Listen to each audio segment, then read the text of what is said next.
Appamada's programs and facilities are supported through your generosity. Thank you for your support. There is a Donna box for contributions in the kitchen and also a link for contributions on the website. I was just thinking this morning as I was writing on my pad of paper about how the really technically efficient and sufficient have their talks on the computer. No, I don't. I don't have my talk on the computer.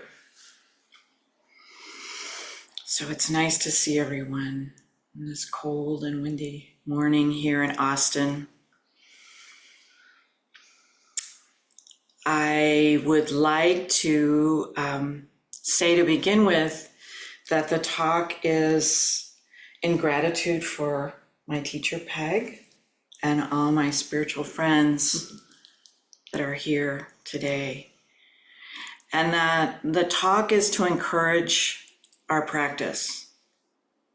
I don't have anything new to say, but hopefully there'll be some encouragement.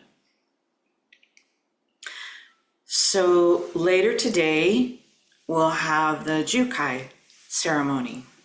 Yeah. And the Jukai ceremony is known as a Bodhisattva initiation. It's where the students who have finished a Rakusu and are receiving the precepts and receiving a Buddhist name and receiving their Buddhist lineage papers. I was really interested to look up the etymology of initiation, and one that I found was initium, the Latin initium, beginning, a beginning.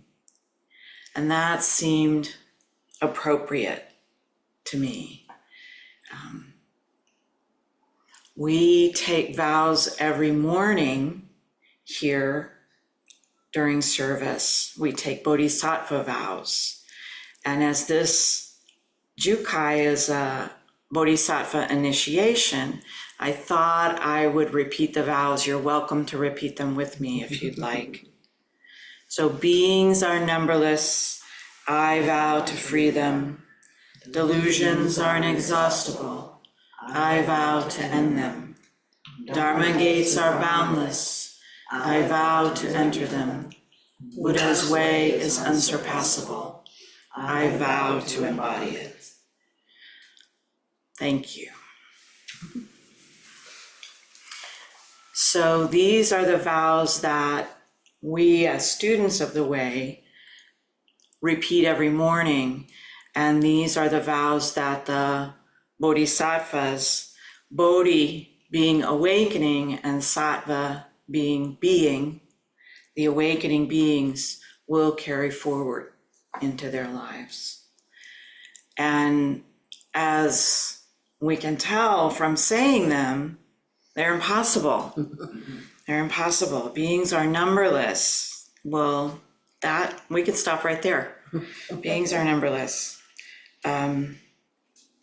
Chosen Bays, who is one of Peg's teachers in Oregon at Great Vow Monastery, likens these vows that we take to a gyroscope or a magnet or a compass, something that it's a tool. They're tools to reorient us to our intention, reorient us to the direction that we would like our lives to take, to right us like a sailboat when it falls over can become righted again. Chosen Bay asks the question, do we make only possible vows in our lives? Something that we think that we can achieve, something that we see as doable, we could get to, we could finish and go on to the next vow. And she says, no, vows are impossible.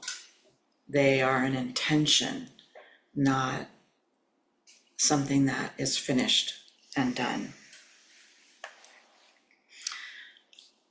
I vow to live and be lived for the benefit of all beings. I want to live in a way that brings good into the world. That's my intention. It's pretty simple and difficult to do. Jukai is a public event, so it's going to be celebrated here with all of us today and possibly more people online and here in the Zendo in Austin. And its public nature is really important because it's an invitation by the people that are receiving the precepts and going through the Jukai ceremony. It's an invitation from them to all of us to help them to maintain the precepts, maintain their vow, not with a scolding, not with a disciplinarian kind of thing, but with gentle, sure reminders. This was your vow. This is the direction you would like to go in.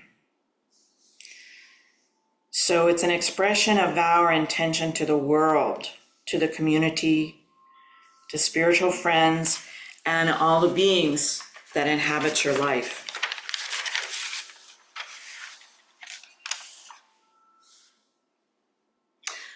The part of the Jukai that I'd like to spend more time on is the receiving of a Rakusu, because I have the role of being the sewing teacher, or one of the sewing teacher here on site at Appamada. John Miller is the sewing teacher online. And during the Jukai, students will receive back from the teacher, Peg, their Rakusu that they have finished over the course of many hours, many years, sometimes, certainly a while. It's been a process. So in this beginning, in this initiation, the initiates will receive a new name, and they'll receive new clothes. They'll receive Buddha's robe. The new name, the Buddhist name, will be written by the teachers on the back of the Rakusu on a piece of white silk that lives closest to the heart of the person wearing it. So Rakusu is a small representation or a small reality of Buddha's robe, of an okesa.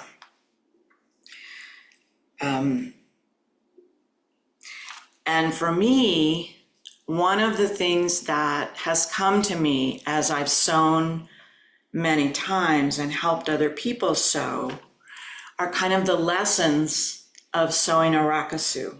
And I wanted to share those today.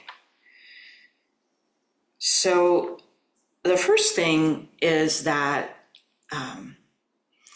it is a very clear manifestation of particular and universal. It's a very clear manifestation of suchness, of the dance that we all do all the time between those two states of being.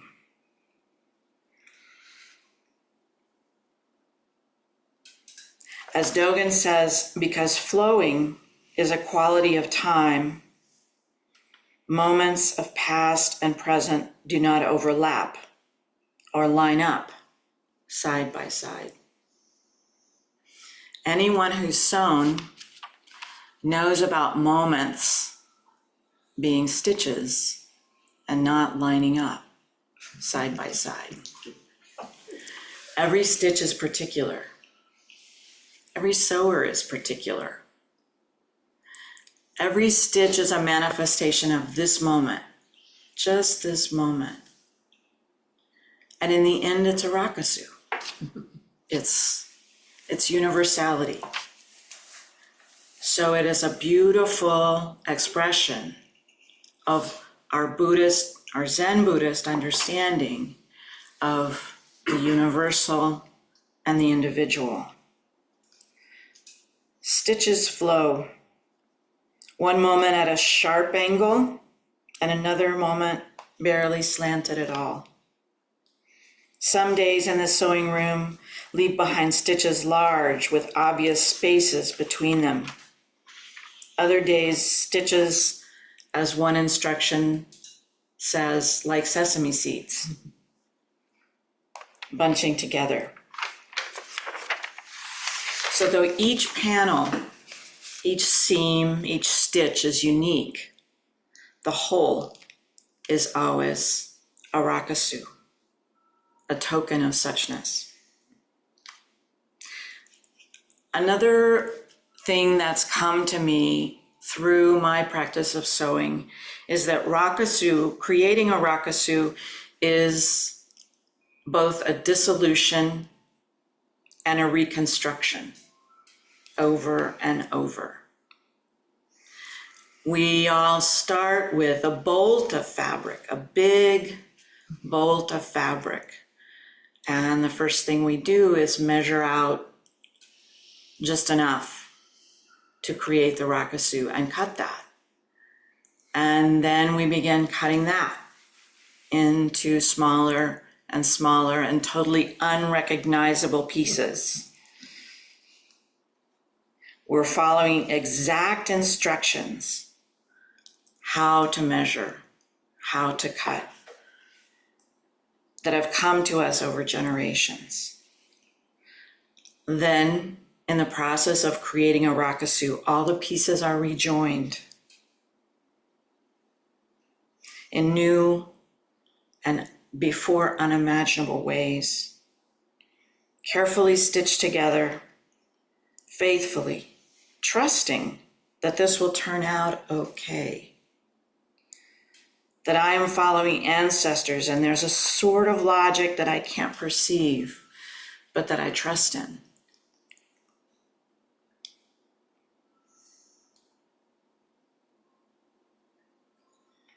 This is trust, faith, and the gentle, inexorable work of practice.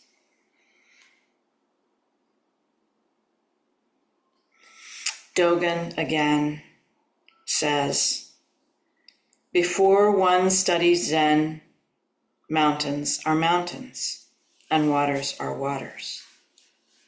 After a first glimpse into the truth of Zen, mountains are no longer mountains and waters are no longer waters. After realization, mountains are once again mountains and waters are once again waters. It all comes together at last.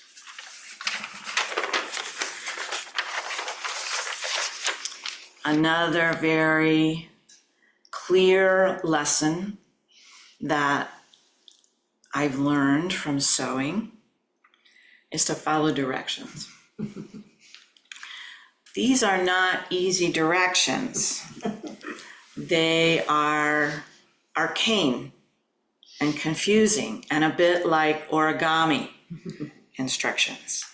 But they were directions that were set down long ago by people like us who rose when the sun came up, slept when it was dark, ate and drank and aspired and despaired, just like me. They are my ancestors. In sewing, I follow their activity, measuring, marking, cutting, piecing together, joining with stitches. I am doing what they did as they recorded it. I can take refuge in our kinship, and I may experience solace, encouragement, and take heart from their lives and dedication. We are the ancestors of the next generation. As Yunyan said to Dongshan, as Dongshan was leaving Yunyan, you are in charge of this great matter. You must be thoroughgoing. When I rush ahead in my practice of sewing, when I assume I've got this, holding to my imagined outcome, I often make mistakes. Making mistakes in sewing is inevitable. The Appamada sewing instructions include practicing the distinct slanted backstitch called Namu Kie Butsu, which translates from the Japanese into English as I take refuge in Buddha, or I plunge my life into Buddha.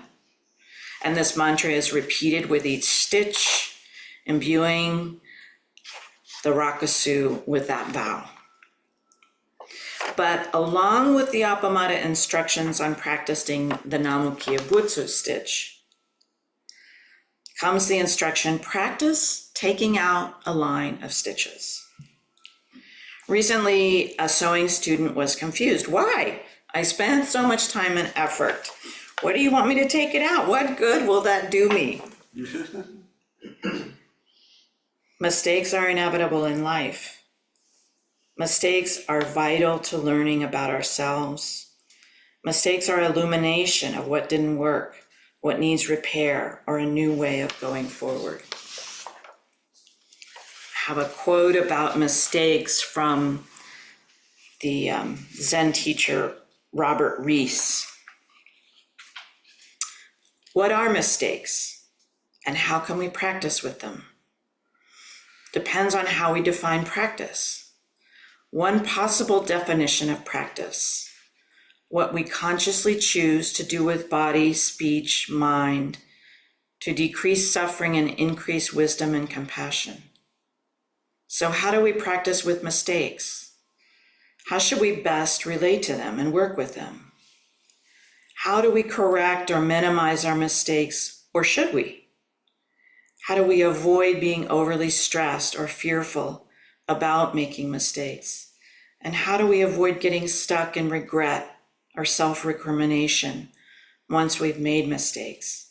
I remember when I was sewing a rakusu, how I didn't want to cut that first cut.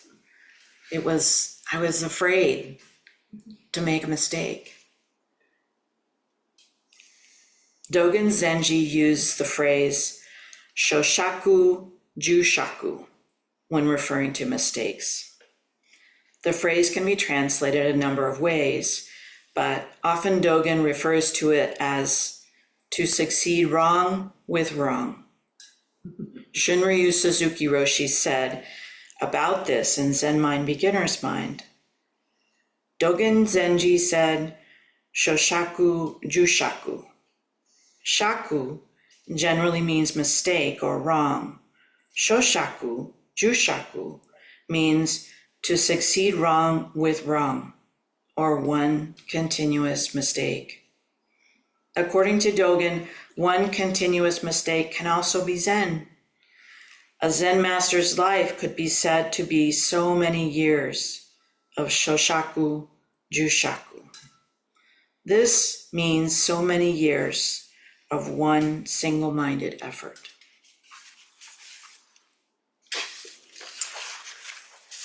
So the next lesson I've learned is one step at a time.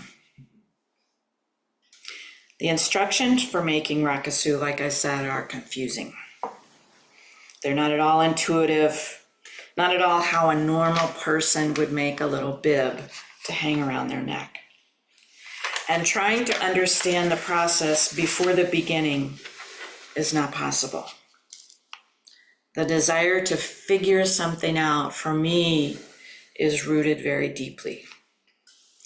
I imagine I can understand this logically and all will be clear. I'll be able to proceed smoothly without embarrassing mistakes or any need to ask for help while admitting my incompetence. I will be in control. Sewing practice has taught me the value of focusing on a single thing in this moment, just this one step. If I try to jump ahead, I go astray. If I can step out of thoughts of the future, how will this piece fit into the next one? Why am I doing it this way? Why not that way? When will I finish this seam? I can move more easily to do the thing completely. Again, Dogen says in Genjo Koan, when you find your place where you are, practice occurs, actualizing the fundamental point. When you find your way at this moment, practice occurs, actualizing the fundamental point. The next to the last thing I've learned, or one of the list of things I've learned, is the essential nature of repetition in my life. There are many stitches in a rakusu. They are, for the most part, all identical, all exactly like one another. Consistency in stitches is valued in creating a rakusu and intended. Over and over, doing something repetitious may become tedious. When the product is foremost, the process can become dull, a bother, something to be got through. I have a quote from Suzuki Roshi about repetition.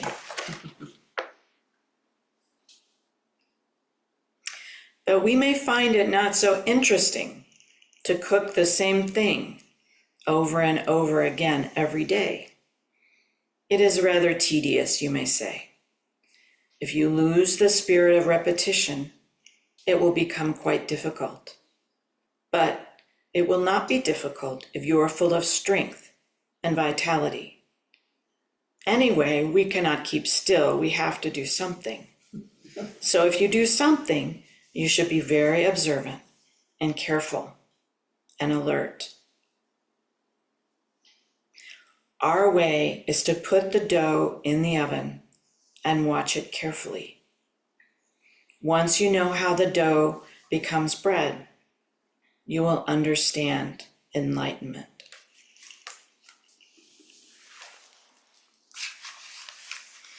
Here I plunge my life into Buddha. And my last lesson is a painful, a sort of sour lesson to learn. It's the ache of comparing mind, the suffering, sewing with others, seeing their progress, seeing their stitches, equals comparison, equals suffering. Stitches mirror mind. Stitches are mind and body, and our relation to them shows our habits of mind and habitual ways of encountering our lives and living our lives. I may say, not as good as, much better than. I'll never get this. I'm not a person who can sew. We swing between our core beliefs and rarely find ourselves honoring the moment, our particular stitches, or our way of being. This calls for self-compassion, saving all beings, including ourselves. Awareness of our preferences and blind spots can unwrap the compassion in us and can be more beneficial than being perfect. This unsteady pathway, seeing with our hands, groping our way, hands outstretched in the dark, as many describe it. This path can also lead to openness, benevolence, and joyfulness. So, as is my wont, I wanted to finish with a poem that the quote from Dogen about flow, which I believe comes from Uji, from Being Time, his fascicle. And this is a lovely poem that references that. The Creek in Shirley Canyon by Robert Haas. A long, slow dusk on the day before solstice. I did it, I did it, I did it. Song of the pond frogs. Shrill piping of the cliff swallows, fluting of a vireo. A raspy song of the bewick's wren. Such commotion in the trees.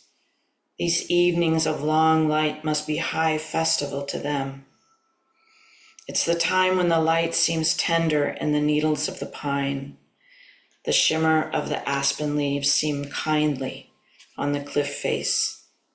Gleams on the patches and gullies of snow summer hasn't touched yet. And the creek is flush with life, streams of snowmelt cascading down the glacial spills of granite in a turbulence. The ouzel, picking off insects in the spray, seems thrilled by water on water, funneling foam on foam, existence pouring out its one meaning, which is flow. Up here, in the last light, the vireo's warble declares, repeats, falls silent. The swallows, soaring, dipping, they must be feeding their young, the insects they are gleaning from the pond. And the frogs, I did it, I did it, I did it, fall silent one by one as dark comes on. So thank you for your attention and your willingness, and keep practicing. Don't give up.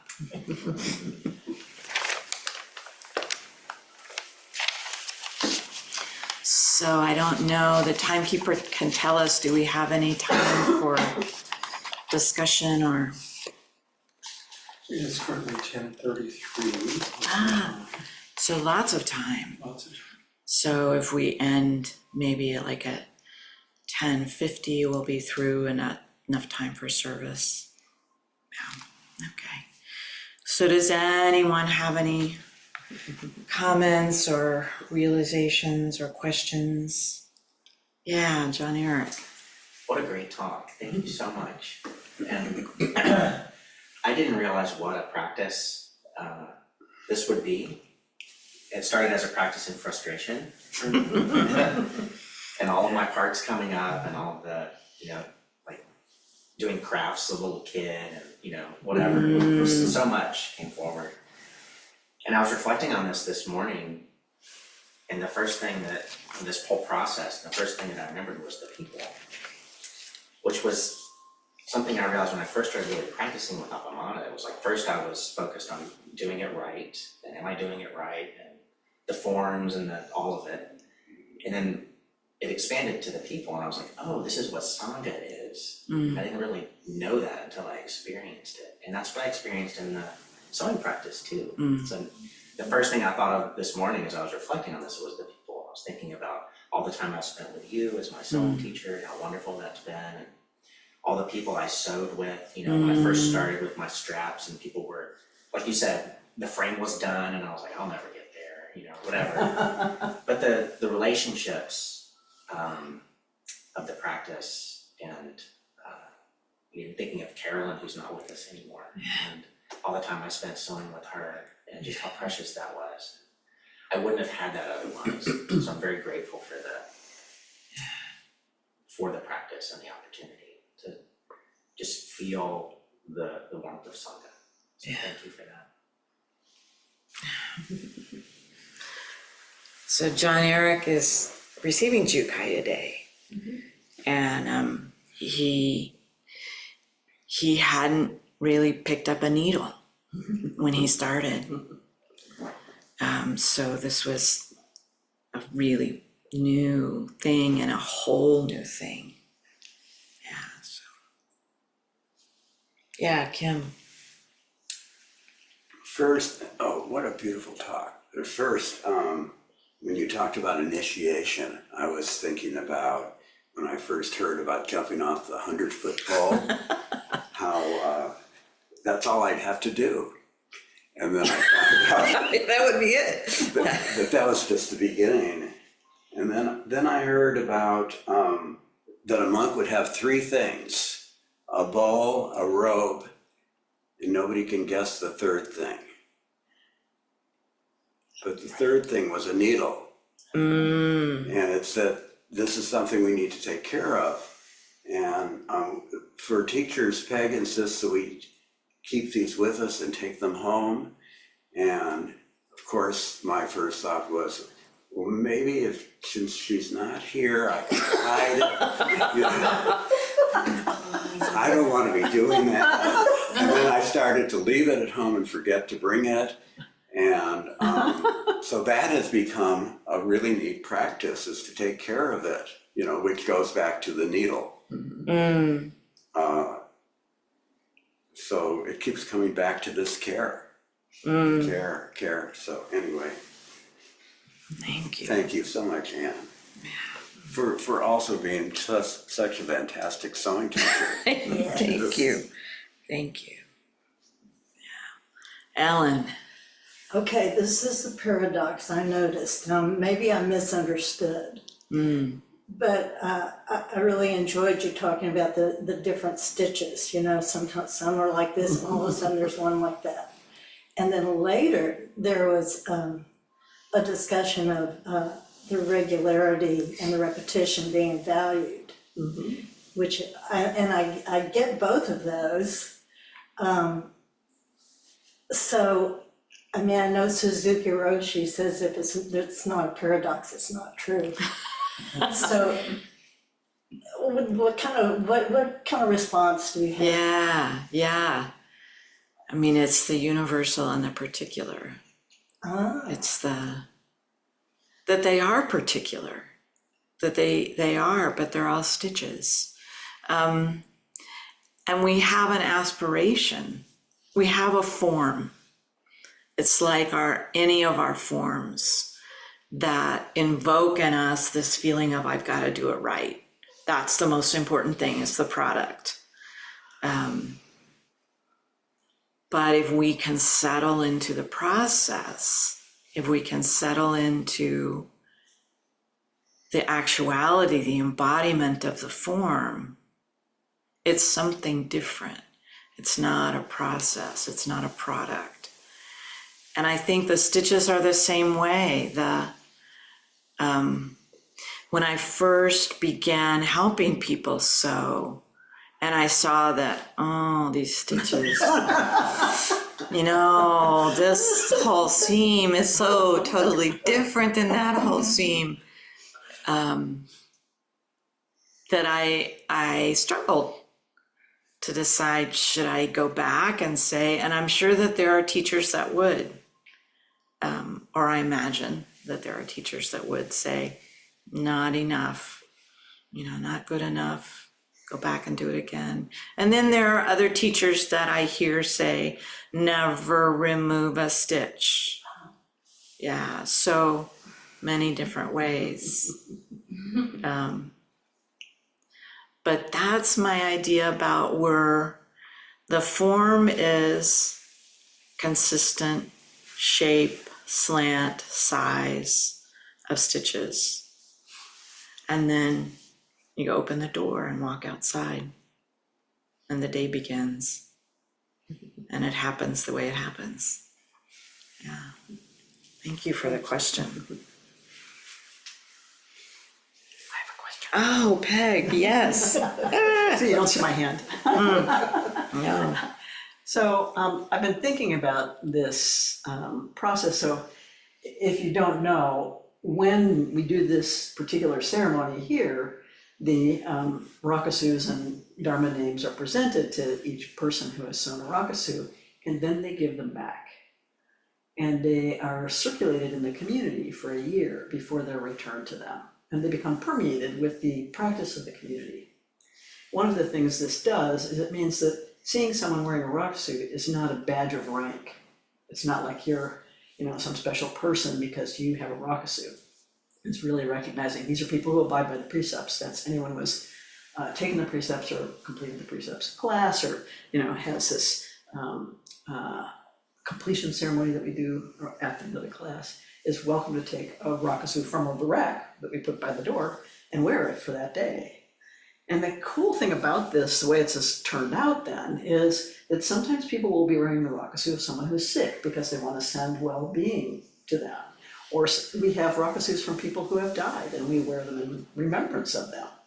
And so it's more sangha-based than individual-based. And after that year, your rakusu's return is permeated with the entire life of the community. And so that's an unusual feature of the way we do rakusus here at Appamada. And the thing that most surprised me in sewing, I was completely inept at it. The thing that surprised me the most was that I had been feeling like Zen is kind of an intellectual practice, like it's a practice of mind, it's a practice of the way that we think about things and our inner experience, and what I did not anticipate, and study, books, delve into the tradition. What I did not anticipate was that it would become so devotional, and that it was such a rich devotional practice. You experienced that too? Mm-hmm. Yeah. I didn't experience that, I was so surprised by that. Like, this is a devotion, and I'm completely, I think, saturated with devotion in this practice that goes all the way back to the Buddha. So that surprised me. I thought, because of course at the beginning I thought, I've got to get this done, like this project, like I've got to figure out what are the steps, I've got to do it, follow the steps, see what I can do here. I'm completely klutzy at it, but I'm going to have to manage to accomplish this project somehow. And that totally falls away in the sewing, and all of a sudden you're just in the field of sewing. You're just in the devotional field of sewing. So lots of people don't stop, and some places they sew rakusus for people in prison, for example. They just, because the sewing itself becomes that devotional practice. Mm-hmm. I think so many people that you've started with have wanted to sew on, Yeah. do other things. And, yeah. So, but that was the big surprise for me. I did not, that totally surprised me. Yeah. Yeah.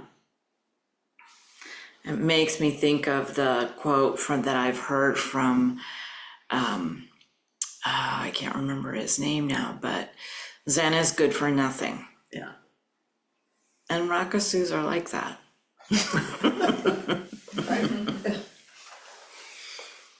I mean, if they're actual bibs, they'd help you at a lobster dinner. Exactly.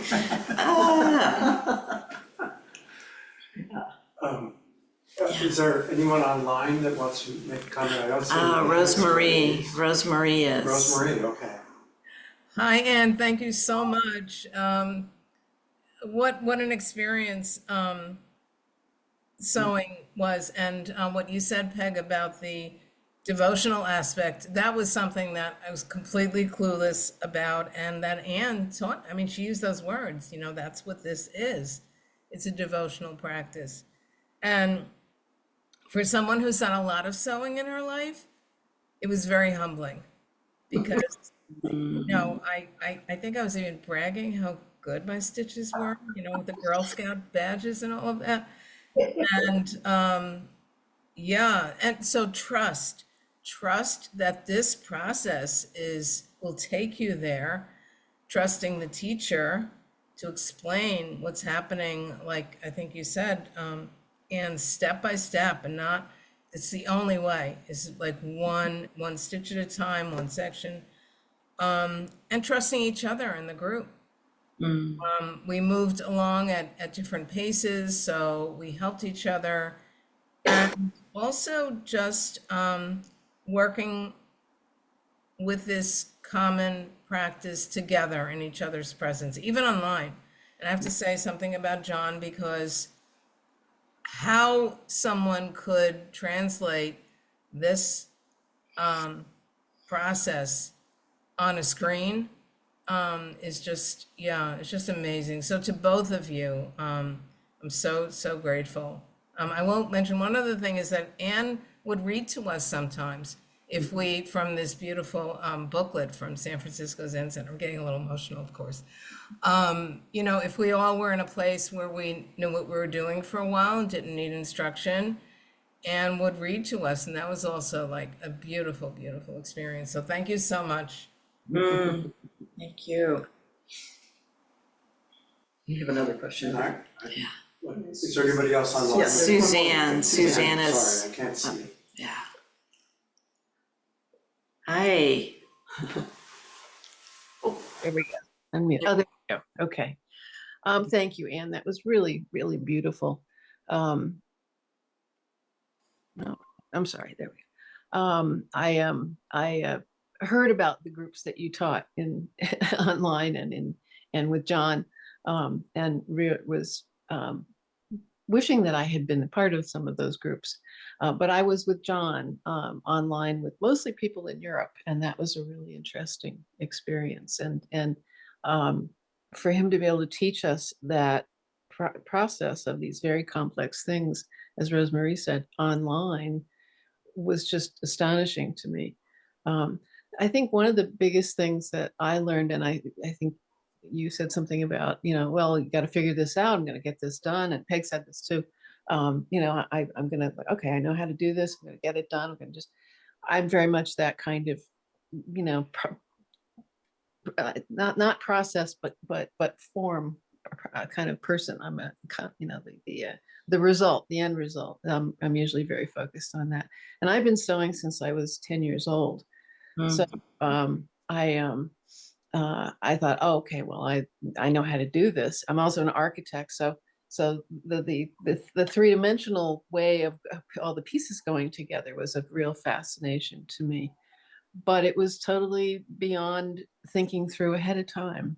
It was really about slowing down enough to really take it one piece at a time and one stitch at a time. And I found that I was just wanting to sit and stitch and do that devotional practice as much as I could do it, and as much as I could find time in my day to do that.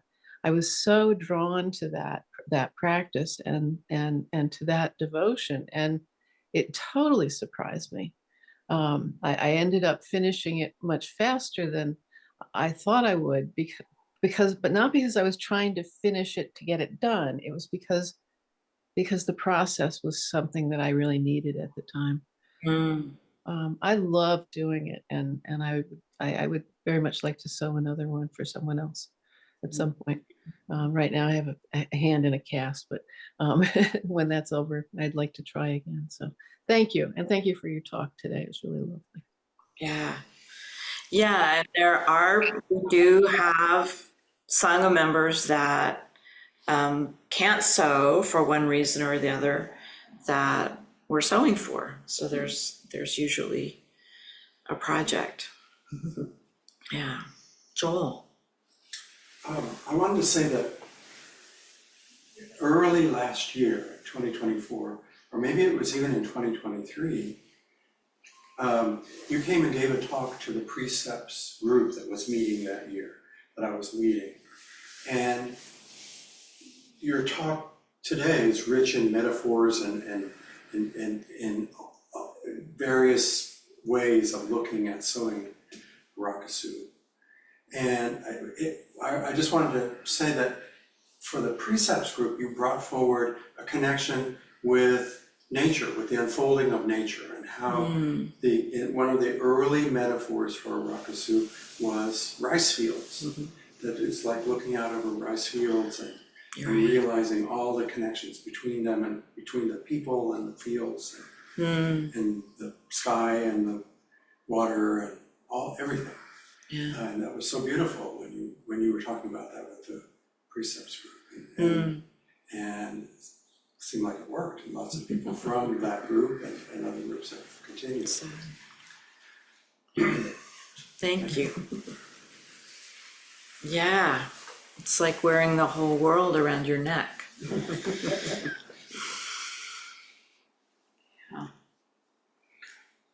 It is 10:15. Perfect. Thank you.